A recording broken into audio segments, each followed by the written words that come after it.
মাশাআল্লাহ ভাই, তুমি হজে যাচ্ছ, আমার জন্য দোয়া করিও। আর আমার জন্য দোয়া করো। ইনশাআল্লাহ করব।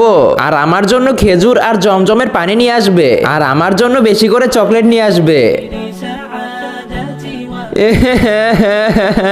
আরে রফিক ভাই, রফিক ভাই, আপনি তো হজ করে এসেছেন, আপনার তো খুশি হওয়ার কথা। আপনি তাহলে কান্না করতেছেন কেন? ইমাম সাহেব, আমি তো হজ করতে ঠিকই গিয়েছি, কিন্তু আমি তো সেখানে কাবা দেখতে পাইনি, তার জন্য আমি কান্না করছি। কি এরপরে কি হয়েছিল সেটা দেখার আগে এই দুইটা ছবির মধ্যে যদি তোমার কোনটি ভালো লেগে থাকে তাহলে এখনই ভিডিওতে একটা লাইক করে দাও এবং চ্যানেলটি সাবস্ক্রাইব করে দাও। আর তুমি এক নাকি দুই সেটা অবশ্যই কমেন্টে জানিয়ে দিবে। এই কাবা দেখতে পাননি? আপনি কি কখনো কোনো খারাপ কাজ করেছেন? হ্যাঁ ইমাম সাহেব, 1 বছর আগে আমি হলাম সেই কালা জাদুর রাজা, যার সামনে কোনো শক্তি টিকতে পারে না।